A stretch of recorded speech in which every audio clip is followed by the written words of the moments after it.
We've been talking about a lot of the good stories that we can tell our kids. Are there stories that we should avoid telling them? Actually, there are stories which definitely you don't want to tell your kids by any means, under any circumstances. Number one, because you will never run out of authentic and beautiful stories, whether Quranic or prophetic stories, and. Secondly, there are stories which you should really avoid. Some of the scientific fiction stories, they won't do your kid any good at all. Like Superman, Batman, the Ninja Turtles, and all of that. Scientifically speaking, they would only make your child get depressed, because that, Islamically speaking, that seeing the situation of the Ummah, your child one day is interested in liberating Baytul Maqdis in Jerusalem and so on. So instead of taking the serious measures and the proper means to prepare him and herself to be strong believers to carry on this mission, and instead of that, we just live in dreams that one day I will grow wings and I will fly and I will liberate Jerusalem and I will take care, So those stories, actually, they will not do your kid any good. You should really avoid, because you do not expect your child that will have wings one day or will start flying. Bring to their mind something which is achievable, something which is reasonable and logical. This is one of the kind of the stories which you should really avoid. Also, horror stories, fear and scary stories and so on. And that's why somebody was asking me about a book which is called Harry Potter. Harry Pagan. That's what I call it. Actually, it's one of the best-selling books worldwide and so on. However, we don't go with the flow, because Prophet Muhammad ﷺ taught us that a Muslim is a leader, is not a tail. Saying that one of you should not be an imma, a tail, that says, well, if people are going in this direction, I just go with the flow. No. If people are going in the right direction, join them. But if people are going in the wrong direction, even if you are by yourself, be a gharib, be a stranger, that's fine. فَطُوبَى لِلْغُرَبَاءِ. So, if everybody is buying this book, this video game, this movie, and you know that you have really to spend time to screen everything before letting your children get exposed to the danger of the thing, especially items which are imported from outside. Also, novels, love stories, especially for children until the teenage. They're not really supposed to be exposed to such kind of stories. Romantic stories. Romantic love, and sometimes some stories have some sexual explicitness and so on. You should really avoid anything like that to be related to your children. And make sure that you screen and you know what your children are reading, whether at school or in public libraries, or that what you yourself or somebody else is telling or relating your kids of stories. What? You want to say something? No, I wanted to say what kind of stories that I can tell my child, like I know the Quran is full of stories, but what other Remember, stories? Hussam, I just mentioned earlier that alhamdulillah, shukla, as a Muslim, you will never run out of authentic and sound stories which give meanings and teach lessons and benefits. There are so many kind of different stories. We begin with the Quranic stories. The Quran is full of beautiful stories which would help us raise our children in the proper way. And there are stories like Surah Al-Kahf. Surah Al-Kahf, I consider, is a complete curriculum that you can start relating to your children some of the stories of Surah Al-Kahf at the age of 7, at the age of 10, then 15, then 20, then 30, and at the age of 40. People will continue to listen to the stories of Surah Al-Kahf over and over, and every age level would acquire new benefits, would catch up. Exactly. We still learn more and more out of the stories of Surah Al-Kahf. This is such a beautiful surah. Surah Al-Kahf contains the stories of the people of the cave. That's why it was named Al-Kahf, the cave. And that how Allah saved them because of their faith and belief and so on, and the miraculous life of them. Surah Al-Kahf talks about the stories of Sayyiduna Musa as-salam with the righteous man Al-Khidr. Very, very interesting stories. Surah Al-Kahf talks about a king who ruled the east and the west with justice, Dhul Qarnayn. So you have so many Quranic stories. There are animal stories in the Quran which will be of a great interest for your children. Like the ant of Sayyidina Sulaiman. The ant of Sayyiduna Sulaiman. The whale. The whale of Sayyiduna Yunus, peace be upon him. Al-Hudhud. And you know, it's very interesting. Al-Hudhud, the hoopoe, it translates to English as a hoopoe. H-O-O-P-O-E. This bird, which you might not find in a Western society, is an amazing bird. And you can teach so many lessons from the story of the hoopoe of Sayyiduna Sulaiman alayhi salam. Beginning with a child, ending up with a da'iyah, with a big speaker. You know, this is such a marvelous story. Sayyiduna Sulaiman has so many stories with the jinn, with ants, with the ant, with, you know. Also, the dog of the people of the cave, you know. The she-camel of Sayyiduna Salih alayhi salam. So you can actually focus on a complete course of the animals in the Quran. You know, this has a great attraction to the children. Animals, Yes. Exactly. Coming to the prophetic stories, I remember once you mentioned the book of the seal nectar, also the book of Riyadh al-Salihin, the garden of the pious, that the Prophet ﷺ in the book relates to us so many sound stories. The three men who the Exactly. rock rolled in front This of the cave. is such a beautiful story. The three men who got locked up in a cave, and what saved them? What saved them? Their righteousness. Even one of them that he did not really do any good thing, but rather he was about to do something that was bad, and he stopped out of fear of Allah subhanahu wa ta'ala. And because of that, they were rewarded too, and he was saved. So here you see that stories have a great impact, not only on the children, but also on adults. It's like when we were saying it, I want to hear it again. You know? Like when you said it, I want to hear it again and again. Exactly. You want to attract your child to learn about repentance, forgiveness, and that Allah subhanahu wa ta'ala is the forgiving and the most merciful, and He never turns anybody's repentance down as long as he applies it the proper way. Talk about the story of the man who killed 99, you know, and the effect of giving the wrong advice is the man who said no, that God will never forgive you, and then the murderer killed him and slaughtered his dead right away. Yes.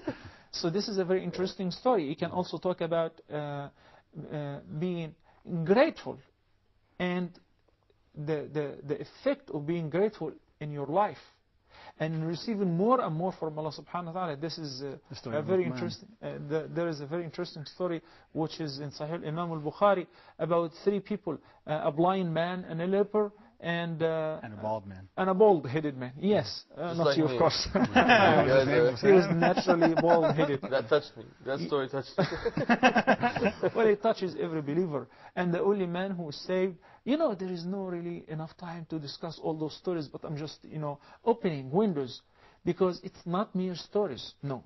You relate the story, meanwhile you keep in mind, maybe even you need to write down the lessons which you learn and teach your children out of this story, especially the story of the three people, the blind and the leper and the bald-headed. Yes. I want to say something about, besides the stories that has a point or something to teach the child, I think we have a lot of stories, because a lot of people think that Islam, or we never had any funny stories or any, like, you know, like nice stories that you just can get laughter out of the child, you know.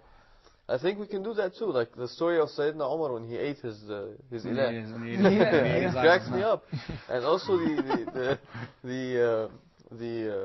story about the two companions that sold each other. When he remember the companion who sold his friend? No, I don't remember that. Okay. It's but anyway, yes, as I said, once again, we will never run out of authentic and sound stories. Some stories are to provide manners, good behavior, akhlaq, and so on. And some stories are just to strengthen faith in the heart of the believer. Some stories to tell you that the future is bright.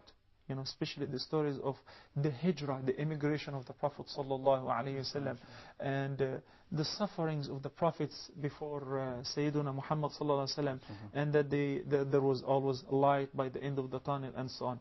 But before we go ahead and discuss some of the few stories which are very, very recommended to discuss, that we have to understand that stories, as much as they're recommended and a very important tool in educating your child and establishing the foundation of aqidah, manners, and otherwise, it's not a medicine that the child have to take it as a dose. It's time to take the story. No. The story, you relate it whenever the child wants to hear it. If the child is bored of a particular story, then change the subject.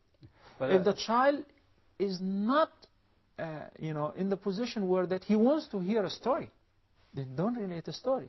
The story always have to be interesting and attractive, And there is a very important thing that we have to notice while relating a story to our children. Besides that, the story have to have an aim, a goal, benefits and lessons and so on, that you should not be the only person who's relating as a radio. No. The children at different ages have to participate. I have to admit that when I was working at a school, that I have found that the best tool ever to reach to the hearts of the students with their different ages was stories. And I have found that the best stories ever, the stories from the Quran and Prophet Muhammad sallallahu alaihi wasallam. They made the kids race to come to classes. Can't wait. And never, ever forget what they were told. Inshallah. So remember, you have to have them interact with you. You stop at a certain point and say, so guess what happened? Like, the story of Sayyiduna Musa alayhi salam when he was followed by the Pharaoh and his soldiers. Then imagine what happened to Musa alayhi salam, that the sea in front of him, and he's been trapped between the sea and the Pharaoh and his soldiers. I want you to have your child imagine what could have happened. Try to find an image in your mind. The feelings and the emotions racing through everybody's And now heart would come at the that time. solution, the miracle which Allah subhanahu wa ta'ala provided to Sayyiduna Musa alayhi salam. So the child really have to play a role. There is a very important fact also that the stories can play an important role as a way of reward and punishment. So that if the child is behaving, I'm going to relate the story to you. If not, I'm going to punish you. Punishment. Maybe tomorrow. But if my child is not interested in I think it's that time. Yeah, I think it's time for us to roll out to make the salat, inshallah ta'ala. We'll be back, inshallah, after salah.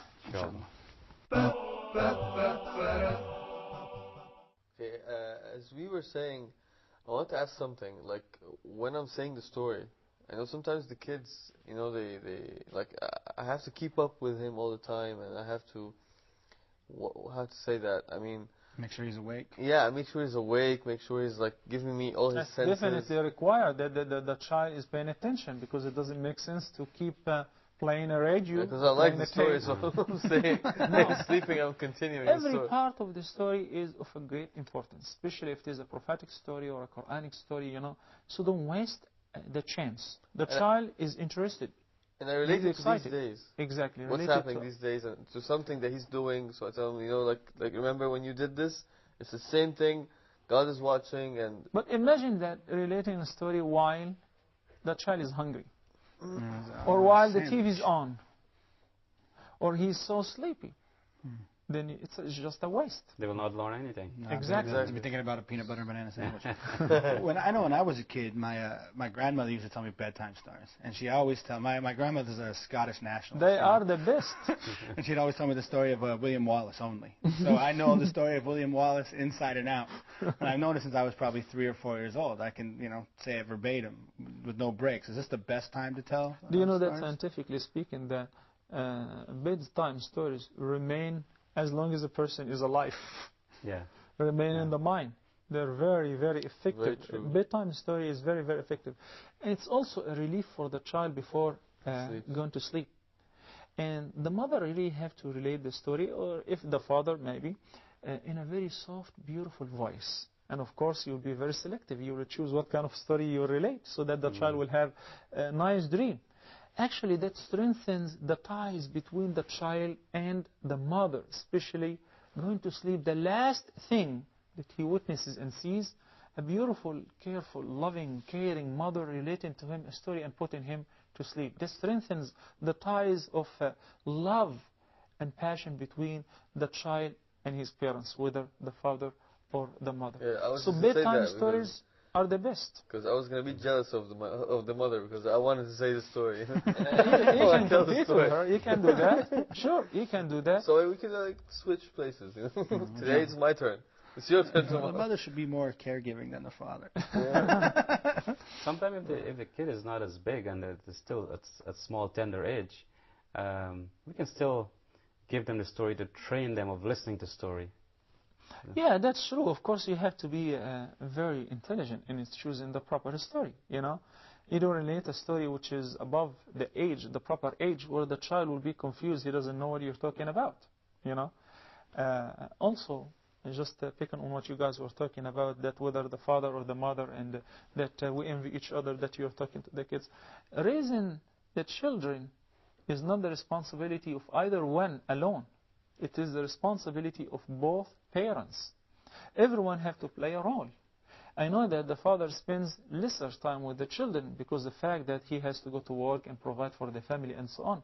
But you know, it's the best time that which you spend with your family members, with your kids, and watch them as they grow up. And maybe spend some time with them before they sleep. You know, so do not waste any opportunity. Do not say the mother is doing it all. No, this is not sufficient. You know. Well, how can we tell these stories and helping them from? How can it benefit them in terms of lying and cheating? And, you're talking about eliminating bad habits. You know, also that can be treated by stories, and the best will be in that is the Quran. For instance, jealousy, envy, and things like that. The story of Qabil and Habil, the two sons of Adam, out of Surah Al-Ma'idah. It's beautiful. When Qabil said to Habil, لَأَقْتُلَنَّكَ, I shall kill you. And Habil, the soft-hearted man, the pious man, even though they were brothers, you know, but one showed righteousness and one showed wickedness. He said that, well, if you try to kill me, I will not try to even defend myself or kill you. No, I will not try to attack you back. Why? First, listen. إِنِّي أَخَافُ اللَّهَ رَبَّ الْعَالَمِينَ. Because I fear Allah, the Lord of all that exists. So now, he nailed down and established the foundation of the fear of Allah subhanahu wa ta'ala, which is one of the components of taqwa. You know? Second, which Qabil still did kill his brother. Huh? The brother said, if you try to kill me, I will not try to defend myself. I will not attack you back, because inni akhafu Allah Rabbal Alameen.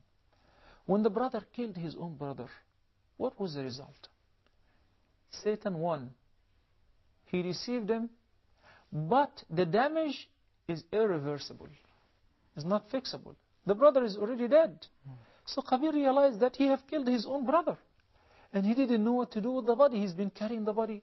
And you can just quickly pass by this, especially if the child is very young. You know, the concept of killing and so on. Then, that you have to emphasize on the concept of that Qabil afterward regretted. فَأَصْبَحَ مِنَ النَّادِمِينَ. He regretted that he killed his brother. You know? So, the story will teach us piety and righteousness. Will teach the child the bad influence of envy and jealousy. Because basically, what Qabil killed his brother for was jealousy. You know? And of course, before the story, why? Because every one of them offered a charity, which Allah subhanahu wa ta'ala accepted only from Habil, not from Qabil. So Qabil was mad and he envied his brother. Why? Well, Habil's charity was accepted because Allah subhanahu wa ta'ala stated in the Quran, إِنَّمَا يَتَقَبَّلُ اللَّهُ مِنَ الْمُتَّقِينَ. This is what Habil tried to explain to his brother, that you could have your charity accepted if you offer it with taqwa. So now you have the concept of taqwa, which is one of the most important subjects and foundations of faith in the life of a Muslim. You can address it from the story of Qabil and Habil. And that Allah subhanahu wa ta'ala only accepts the person who's right, accepts the acts of worship or the charity or of a person who is righteous and pious. When you were talking about this story, it reminded me of how Muhammad Sallallahu told this story to the companions.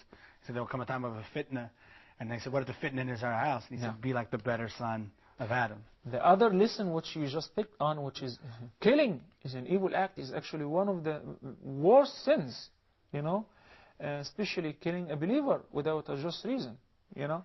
Then Allah subhanahu wa ta'ala by the end concludes the story by saying that that we have ordained that one who kills a single human soul without a just reason, he is as he has killed all mankind. So now we emphasize on the evil effect of even thinking about murdering or killing somebody else. This is versus playing with video games or Nintendo games, which is all about killing, assassinating, violence, and so on. Mike Tyson's, you know? Punch Out. Yeah. No. So you're creating, looking at the games, you're creating something in the minds of the children, you know, that is not very good. Exactly. You have to screen that before allowing them to play it or use it. So remember, before just opening a book and reading from a book a story to your child, you have to study it. You have to learn it. And you have to know what exactly the story means. And you have to write down the subjects which you're going to address with your child. If you want to treat a certain illness in your child, like hasad, lying, stealing, dishonesty, and so on, you choose the proper story and you start picking on that. Do not accuse your child he's such and such. Rather relate to him a story which will correct that evil act in him, because he's just a child. Your son is not you. He's just a child, and he's fixable. And you can fix him and fix his attitude and his behavior through stories. There is a very important story that we should really keep relating and mentioning to our children at different ages, which is the story of the construction of the Kaaba as the first masjid and house to Allah was built on earth. The story establishes not only the Kaaba and the foundations of the Kaaba, it establishes the foundation of belief and aqidah. You know, many kids when they go to school in Western societies and they hang around with the non-Muslim kids, there is the concept of, well, everyone is going to paradise. It's like, you know, we're all driving on the same highway but riding different cars. So whether you're a Muslim or a non-Muslim, you'll end up in paradise as long as, you know, you're nice to others, as long as you're a which good is person. not necessarily true. No, that's totally wrong. So in this case, the story of Sayyiduna Ibrahim and Ismail alayhi salam, and what they advised their offspring, and then we'll take it from there to Sayyiduna Yaqub, Jacob. You know, Ibrahim and Ismail were two Muslims, and they prayed and asked Allah subhanahu wa ta'ala to maintain Islam in their offspring. And Yaqub asked his offspring, his children, before his death, مَا تَعْبُدُونَ مِن بَعْدِي? What are you going to worship after me? قالوا, they said, نعبد إلهك وإله آبائك إبراهيم وإسماعيل وإسحاق إلها واحدا ونحن له مسلمون. So Sayyiduna Jacob's children said that we're going to worship your ilah, and the ilah, the God of your parents, your foreparents, Ibrahim, Ismail, Ishaq, who came before you. So that states the concept of Tawheed and the oneness of Allah, and that the only considered and accepted religion with Allah subhanahu wa ta'ala is Islam. So the conclusion would come, إِنَّ الدِّينَ عِنْدَ اللَّهِ الْإِسْلَامِ. And you can begin as early as the age of 7, 8, 9 and up, talking about the stories which are related to belief and aqidah. Before that, they're too young to understand. They're too young really to grasp on the meaning of, you know, aqidah issues and so on. Well, sometimes you notice that your child is growing fast and his mind is very open, that you can even give him more and more and more. So we would leave it up to the parent to decide whether the child is ready to hear that or not, Also the story of Abraha was trying to destroy the Kaaba and so on. And that Allah subhanahu wa ta'ala is the protector. No, that house has a Rab. That house has a Now, Lord. that house has a Rab. I just want my And sheep. he didn't really have to recruit an army or no. It was just an army of The birds. So, Surah Al-Fil. with, أَلَمْ تَرَ كَيْفَ فَعَلَ رَبُّكَ بِأَصْحَابِ الْفِيلِ. That will make the child ready to memorize Surah Al-Fil. I think it's time to go home and see our family and visit with our children. سبحانك اللهم وبحمدك نشهد أن لا إله إلا أنت نستغفرك ونتوب إليك.